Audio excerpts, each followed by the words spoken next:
Welcome to The Explainer. So today we are completely transforming how you view caring for one of the absolute most popular, totally adorable, yet ridiculously misunderstood pets out there. We're talking about the aquatic turtle. For decades, pop culture and honestly pretty bad pet store advice have fed us terrible information about how these little guys actually live. If you think you already know what it takes to build a turtle habitat, well, get ready to have your mind blown. We're going to walk through a comprehensive, step-by-step blueprint to build the ultimate turtle tank. Okay, let's dive right into this. You know, a lot of folks see a tiny, quarter-sized baby turtle at the pet store and think, oh, it's just a fish with a shell. They imagine bringing it home, tossing it in a cute little plastic bowl on their desk, and calling it a day. Let's shatter that myth right now. Aquatic turtles are highly complex, cold-blooded reptiles.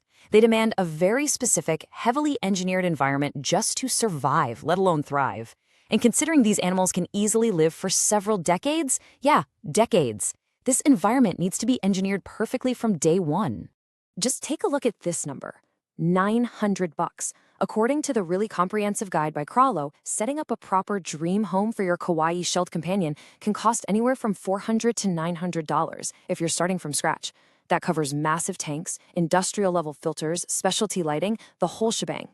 Highlighting this right off the bat just shows that setting up a turtle habitat isn't some casual weekend purchase. It's a serious, concrete investment in a living creature's lifelong well-being. And how about this number? 100. That is the number of gallons of water a standard adult red-eared slider actually needs. Yep, you heard that right. 100 gallons for a single turtle. To put that into perspective, that's literally the equivalent of your standard home bathtub filled to the absolute brim. So how on earth do we get from a tiny hatchling to a massive 100-gallon aquatic ecosystem? Well, let's break down the blueprint layer by layer. All right, Section 1, sizing up the tank and planning the space. Let's look at why getting the footprint right is the absolute biological foundation of their health. Here is the golden rule you must absolutely memorize. 10 gallons of water per inch of shell. Those tiny, adorable little hatchlings? They grow surprisingly fast, and their tank needs to aggressively scale right along with them. But why 10 gallons per inch? Well, it's twofold. First, they obviously need physical space to swim and exercise their muscles. Second, and honestly more importantly, that massive volume of water is required to safely dilute their immense waste output. So if your turtle's shell is 5 inches long, you need an absolute bare minimum of 50 gallons of water just to keep them healthy. Let's look at how this aggressive scaling actually plays out. Hatchlings can start in a 40-gallon breeder tank, but definitely don't get too comfortable. Standard adults, once they reach that 8 to 10-inch mark, are going to need a 75 to 100-gallon tank. And if you have a large adult stretching over 10 inches, you're looking at a massive 100 to 150-gallon setup, or honestly even an outdoor pond. Bigger is always better as they mature, because cramped quarters lead directly to severe stress and stunted growth. Moving right along to Section 2, filtration, heavy lifting, and managing the mess. Let's talk about mechanical intervention. There is a stark contrast between fish and reptiles here. A standard fish filter usually just matches the tank volume, but a turtle filter, it needs to be rated for 2 to 3 times the tank volume. Unlike delicate fish that just, nibble on tiny flakes, turtles are incredibly messy eaters. They tear their food apart and produce massive amounts of solid waste. Underfiltering is literally a leading cause of sick turtles. If you have a 75-gallon tank, you need a heavy-duty filter rated for at least 150 to 225 gallons. You have to drastically overcompensate. And this brilliantly illustrates why you need what's called a canister filter to handle that multiplier. This is an industrial-grade, external piece of equipment that sits outside the tank. It is absolutely your best friend for handling massive bioloads, meaning the sheer volume of waste your turtle produces every day, and preventing dangerous, invisible ammonia buildup in the water. Without this heavy-duty filtration, that ammonia spikes, it burns their skin and lungs, and it can quickly become fatal. Okay, Section 3, recreating the sun. We're talking basking and UVB needs here.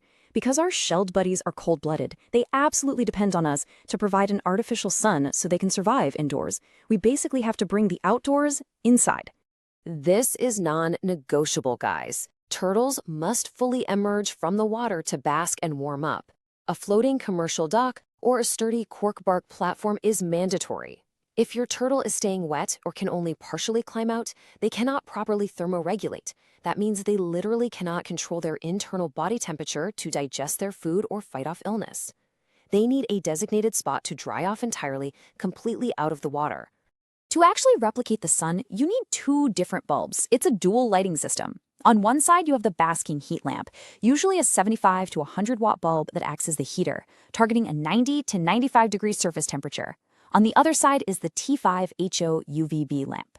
The heat warms them up, sure, but the UVB is what allows them to synthesize vitamin D3.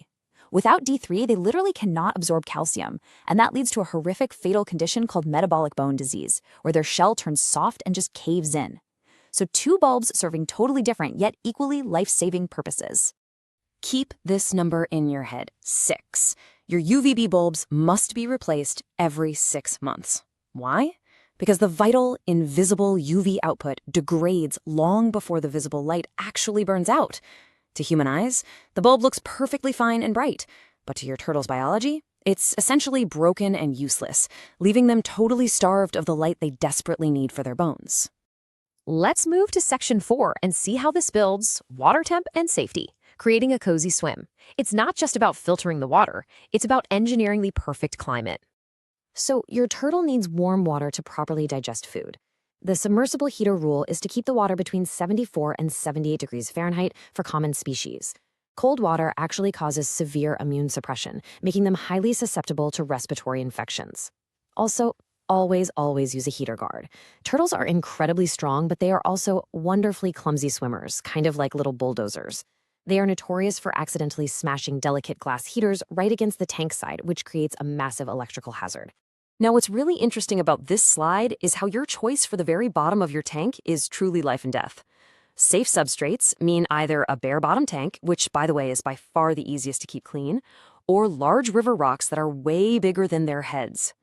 Dangerous substrates include fine sand or small gravel. Turtles are incredibly curious, they'll bite at pretty much anything, and it is dangerously easy for them to accidentally swallow small decorative gravel. That leads to deadly intestinal impaction that requires some really expensive surgery. So the crucial point here is water depth. The minimum depth must be at least 2 times the length of the turtle's shell. They need deep water not just to paddle around and exercise, but as a critical safety measure. If they accidentally flip over onto their backs underwater, which honestly happens way more often than you'd think, they desperately need that extra depth and water volume to safely right themselves and swim back to the surface to breathe. Before we get to the most common setup failures, here is a super vital ongoing maintenance reminder. Always treat your tap water with a reptile-safe dechlorinator. Tap water is full of chlorine and chloramines that keep our drinking water safe, but they are highly toxic to your turtle's sensitive eyes. It often causes severe swelling and dangerous respiratory issues. You literally must neutralize those chemicals every single time you add water. No exceptions. All right, section 5, top mistakes to avoid and troubleshooting. Let's build on the momentum of what we've learned and rapidly cover the top 5 ways beginner setups completely miss the mark. According to Krawlo, these are the 5 major culprits that cause setups to fail. It almost always starts with a tank that's far too small, which severely stunts their growth and causes extreme stress. Then, a weak filter leaves them swimming in their own toxic ammonia. If you skip the dry basking area or the UVB lighting, you trigger that horrific metabolic bone disease we talked about. And finally, leaving them in cold water just completely shuts down their immune system. Any single one of these mistakes can be devastating.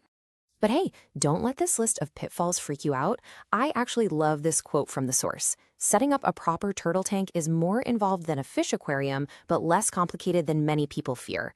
Yes, it requires a real initial investment of planning and money, for sure, but building a beautiful, healthy habitat for your turtle is entirely within your reach if you just follow the blueprint. If you are ready to start building right now, or if you're realizing you need to upgrade your current setup, you need the right gear and guidance. For the ultimate step-by-step equipment checklist, really honest gear reviews, and complete species guides, you've got to visit the Krawlo blog. They have a fantastic comprehensive breakdown of absolutely everything we've touched on today, including the exact product links to get you started immediately. So, I'm going to leave you with this final, somewhat provocative question to ponder right now. Is your turtle's habitat secretly missing a vital piece of this blueprint? I highly encourage you to go check your tank temperatures, inspect exactly when you last changed those UVB bulbs, and head over to Krawlo to ensure your turtle lives a long, happy, and incredibly healthy life. Thanks for joining me on this explainer. Keep learning and happy building!